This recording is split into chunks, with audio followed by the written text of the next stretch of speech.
I'd like to welcome each one of you to our devotional study today as we are studying bibliology, and some of the things that we're looking at, the technical stuff right now, may not be of interest to some of you, but I do encourage you to know it to a certain degree, because it's not only important to know how God has inspired and preserved his word, but it's also important for us to see how Satan has continually worked through the years to seek to discredit the Bible and to substitute the King James Bible with a phony look-alike.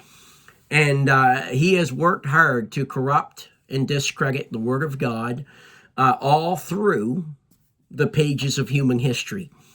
And so we want to look a little bit more. We've looked at the rise of these critical Greek texts. We want to see that a little bit more today, as well as some of the textual theories that came along with that put in some people's minds a mindset that led them away from the truth. And as I've mentioned, Satan's really two-pronged attack on the Word of God very simply is this. Satan has sought to discredit the Bible. He sought to, as we've even seen in the book of Genesis in chapter 3, he seeks to put a question mark where God has put a period, and he undermines the authority of the Word of God. But then what he also does is he substitutes the pure for that which is fake. And Satan has been doing that all along, and we want to see a little bit about how he has worked, because we do not want to be ignorant of his devices. When you look back at the 18th and the 19th centuries, in those centuries, there was a rise of rationalism. Protestant scholars began subjecting the Word of God to the test of human reason. And friends, when we come to the place of human reason on these things, we are entering very dangerous ground. Friends, God has not called us to try to reason these things out in our own understanding. He has called us to accept these things by faith and to know that what God has said he is going to do, that he will do. But as we look at this whole idea of rationalism and human reason, really this philosophy flourished in Europe. Particularly in Germany, where men began to openly attack the credibility of the Bible. And friends, we are always entering into, or have entered into, dangerous ground when man seeks to attack the credibility of the Word of God. Now, we've already looked at the Bible's credibility and the fact that the Bible is credible, and we rejoice in that, and we thank God that we've got a book that is credible. But there have been those all along the way who have sought to raise doubts about that. There have been people who have sought to raise doubts over its narrative. And in that, supernaturalism was attacked. You know, people want to look at how God explains himself in the Word of God and some of the things that God is able to do. And if man sees it as not possible, then they simply want to deny it. And then also doubts were raised regarding the authorship of the Word of God. And, they would get to the place where they would seriously try to get people to doubt whether or not the Bible really was the Word of God. And sadly, higher criticism attacks the Bible's credibility.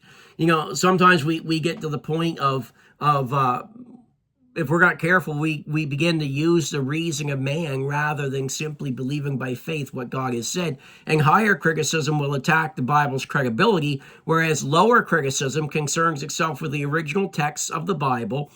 And it ultimately instigated the development of a critical Greek text. And of course, that critical Greek text is as opposed to the received Greek text. So the received Greek text is that text that is behind the King James Bible. It is the Textus Receptus that we talk about today. But as people begin to attack the credibility of the Bible and to criticize that, what it did was it led to another Greek text that is known as a critical Greek text, which is the text that ultimately, as we're going to see tomorrow, is behind what Westcott and Hort used as their text, which ultimately became the one that was behind all of the modern versions, and it is correct. So, first of all, there's a first major critical Greek text, and that happened in 1869 to 1872. Tischendorf's 8th edition of the Greek text was published. And this replaced the readings of the Textus Receptus with those of the newly discovered Codex Sinaiticus that we looked at yesterday, and resulted in almost 3,400 changes at that time. And then beyond that, there is the scarred text theory, and this theory holds that all textual variants are due to scribal errors. So they say, well, there's variants simply because the scribes did not write it correctly. They made mistakes. And as a result of that, what they do is they put the task upon themselves of, we need to decipher what is the true text and that which is scribal errors. And that became the task of the textual critic, those who were doubting the Word of God. And while there are many scribal errors, most of which are obvious, this theory overlooks two facts. Now, these scribal errors were abundant, especially in critical Greek text, but they ignore two facts. First of all, they ignore that God has said that he is going to preserve his word. Notice, God does not tell us, and we don't have time to go back and look at preservation, but God did not tell us that it was up to man to preserve his word. God certainly used man, but friends, that preservation of the text was within the providence of God. God is the one who oversaw the preservation of the scriptures. But then also, this whole thing ignores the fact of people deliberately seeking to desecrate the text and to corrupt it. And that has been going on all along. Then there's the textual family theory. We'll look at this today and then we'll be done.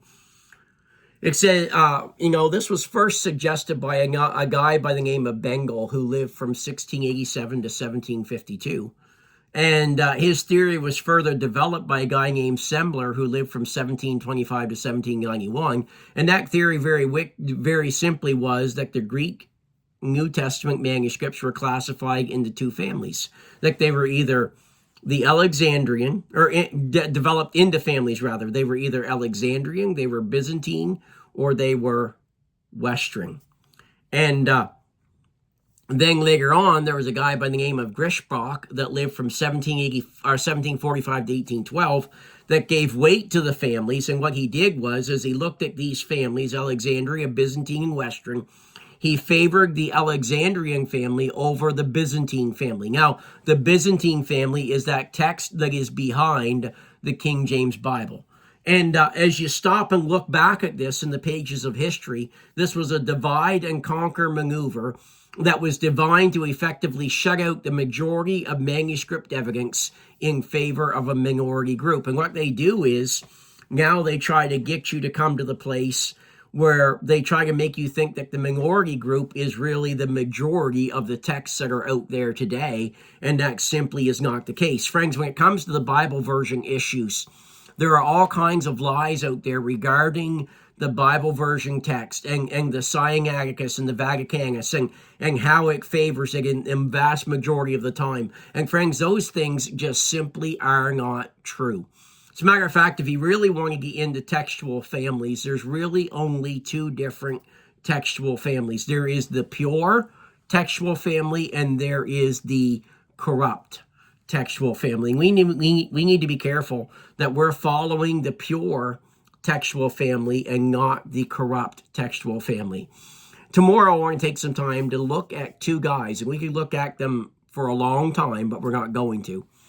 But I want to look at two guys that played a huge role in the 1800s in corrupting the Greek text and really coming out with a text that is behind all of the modern versions today. And we want to look at these guys a little bit. And I encourage you, when I mention these guys, we're not going to have a lot of time to look at their theology, but to look at their theology as well and to see what they believed. And that should help you understand whether or not you want those people handling the copy of the Word of God that you are going to be using.